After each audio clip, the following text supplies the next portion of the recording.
difficult approach made easy. But the secret of concise expression in the Qur'an is not limited to avoiding anything that is not essential to the meaning or selecting the most expressive vocabulary which fits the purpose most clearly. The Qur'an employs an even harder and far more admirable method of keeping its wording to the absolute minimum. At times we find the Qur'an having omitted unnecessary additions and words that are not essential to the meaning, also leaves out some of the essential words without which the meaning is not normally properly conveyed. The deletion may affect many words and sentences that should either follow one another or come separately in the same passage. It then invests the vocabulary that remains in conveying the whole meaning clearly, accurately, and in fine style. In fact, it appears that the wording makes such a full expression of the meaning that we may think that the wording is more than adequate for the meaning intended. If you look for the secret in all this, you will find that it places the meaning of the deleted words and sentences in a word here and a particle there. It then fashions its style with dexterity so as to make the outcome most fitting for the purpose. Furthermore, it brings out its finer elements in sharp relief so as to make the style most coherent and expressive. It breathes life into making it smooth, easy, bright, and enlightening. As we read, we do not feel what deletions and omissions have taken place, nor do we appreciate how the meaning is adequately and fully expressed unless we examine it very carefully. There is no doubt that the Arabs used to resort to some omission in their speech, considering it to be a literary virtue, providing that there was sufficient indication pointing to what was deleted, even though it may have been essential to the sentence. When an Arab is asked, "Where is your brother?" he may say, "At home," and if he is asked, "Who is at home?" he would say, "My brother." If he were to answer either question by saying, "My brother is at home," his answer would be felt to be unnecessarily verbose.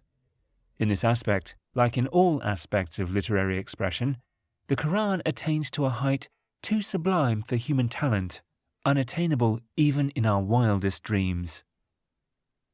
Let us take this example. If God were to hasten for human beings the ill in the same manner as they would hasten the good, their end would indeed come forthwith. But we leave those who do not believe that they are destined to meet us in their overweening arrogance, blindly stumbling to and fro. Chapter 10, verse 11. This rendering leaves out all that translators of the Qur'an add in parentheses to capture the meaning. This verse speaks of those who reject the concept of resurrection, and whom the Prophet informed of his message, telling them that he was a warner to them against an impending and painful suffering. They ridiculed him and said, "God, if this is indeed the truth from you, then rain down upon us stones from the skies, or inflict some other grievous suffering on us." Chapter 8, verse 32. God, however, has not done what they suggested, but instead has delayed their punishment to the time He has appointed. They felt secure in the life of peace they were enjoying, and forgot that time brings all sorts of misfortune. They overlooked the fact that God may inflict His punishment on them at any time. Essentially, this led them to hasten such evil, just like people are eager to receive what is of benefit to them immediately. They started to say, "When will it be? What stops it from coming if it is true?" The Qur'an wants to reply to this by saying that if it was God's law to respond to people when they hasten what is evil in the same way as He responds to them when they hasten good, He would have hastened it to them. But it is His unchangeable law that He gives respite to the transgressors and defers reckoning on their actions, good or bad, to the time He has appointed. The law will operate in the case of those people so as to give them respite until their appointed time. This is the nature of the reply as it may be expressed in human language. Now let us look at what happens to it when it is stated in the Qur'an. 1.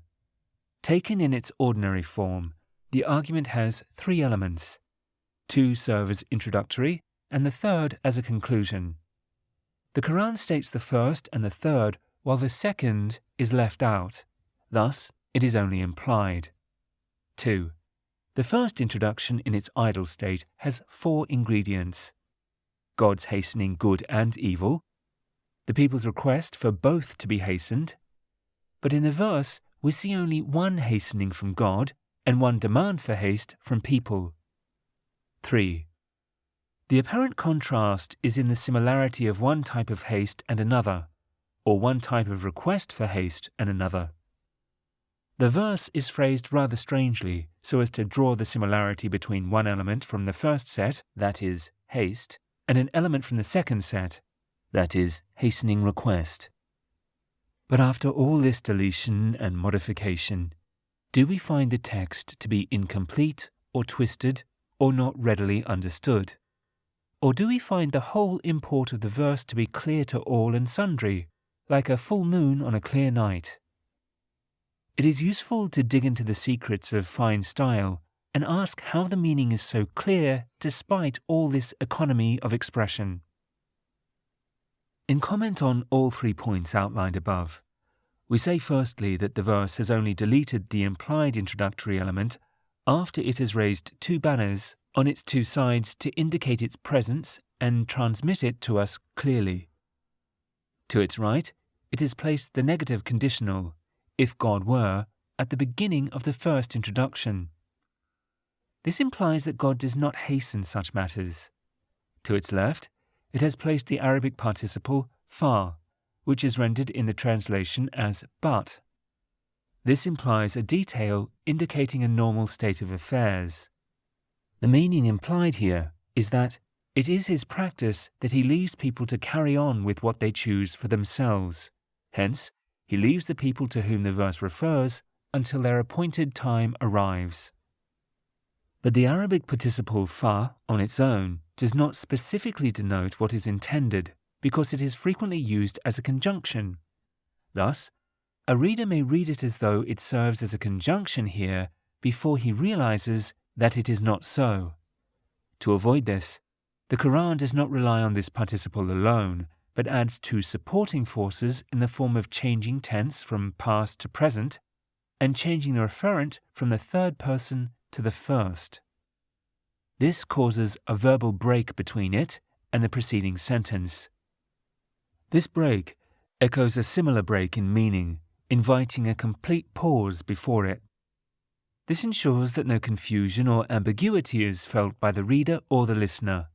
Moreover, this change of tense and person alerts the listener and makes the warning much more effective, coming as it does from God, the Almighty Himself. As for the second point, we note that when the omission is applied to 2 of the 4 ingredients, it is made to apply to both aspects, taking out one ingredient from each and leaving the other. The parallel in this process indicates the presence of what has been deleted. The third point identifies a fine aspect of the meaning, indicating the reason for giving respite and why God does not hasten punishment. The verse portrays this hastening as though the person requesting it is so keen to have what he requests to be hastened because it will satisfy a burning desire, particularly if he is seeking what is certain to benefit him. Thus, the verse implies that if God were to hasten what they are demanding, he would be in the same position as those precipitating matters as he would be provoked into it. Far be it from God to be so. Yet there are more artistic touches in the text of the verse. One of these is that usually the particular conditional conjunction used here is peculiar to Arabic and should normally be followed by a verb in the past tense. But the purpose here is not to negate a past occurrence. It is to explain that what the unbelievers hasten is contrary to the laws of nature God has set in operation in human life. Such laws are valid for all time without change. To put this meaning in normal style, longer language would have been needed, such as, had it been the normal law God has set for human life that he should hasten, etc. But all this is summed up in one word through the use of the present tense, which implies repetition and continuity. The conditional conjunction is used to indicate that what follows it refers to a past event. Thus, the time of the occurrence and its continuous nature are gently pushed to the fore. The second touch is seen in the phraseology of the conditional sentence. Normally, the second part of a conditional should tie up with its first part. This would have meant that the sentence should be phrased like this: if God were to hasten for human beings the ill, he would have hastened it, etc. But this is discarded in preference for something far more telling and effective. The verse explains that had God wanted to hasten an evil outcome to people, he would have hastened for that particular community a special type of hard suffering which would make their end occur forthwith. Yet we see another touch in the way the verse is ended. The logical conclusion of the verse should probably have been something like, "But we leave them," or "But we leave these people." The verse, however, runs as follows: if God were to hasten for human beings the ill in the same manner as they would hasten the good, their end would indeed come forthwith. But we leave those who do not believe that they are destined to meet us in their overweening arrogance, blindly stumbling to and fro. In this way, it accomplishes an important dual purpose. First, it makes it clear that their hastening of evil is due to the fact that they do not believe in resurrection. It also shows that granting respite is the general rule which applies to them and others like them. The verse has other touches, but we will leave these for now. We will only say that we may find one type of these dexterous manipulations in the style of any literary figure. But what human being displays in his or her style all these aspects, or a similar set in a passage of the same length, or even in one twice as long? Let us take another example tackling the same thought. Say, have you ever considered if his punishment were to befall you by night or by day? What could there be in such prospect that people lost in sin should wish to hasten? It is, then, that you will believe in it only after it has come to pass. Is it now you believe in it, after having called for its speedy advent? Chapter 11, verses 50 to 51. If we were to paraphrase these two verses, we may say that what God is saying goes as follows. Tell me, what will your situation be should God's punishment befall you all of a sudden, at night or during the day? What will you do then?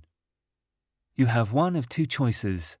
Either you persist with what you are doing now, continuing to deny God's message and hasten the result that may take place, or you accept the faith.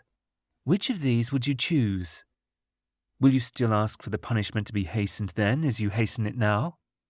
Certainly not, because you are sinners, and a sinner will never look forward to the punishment that is bound to overwhelm him once it is decided. Besides, what type of punishment are you trying to speed up?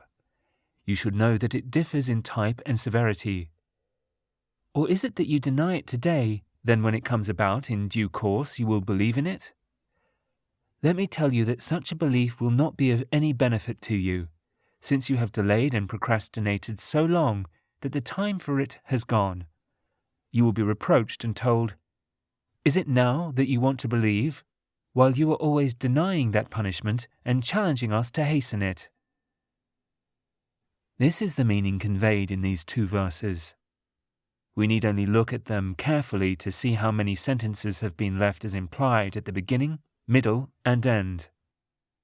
But for everything that is deleted, the verses have a clue to point to it, or a mark showing it. In the first verse, we have two interrogative sentences indicating that a comprehensive question is made up of the two, asking, "What will you do?" and "Which course will you follow?" The interrogative about the type of punishment being hastened indicates an earlier and preliminary question about the very idea of hastening it. The reference to those lost in sin implies that it is impossible for what this part of the verse refers to, i.e. the hastening of punishment, to take place, because they will be its recipients. There are many other words or phrases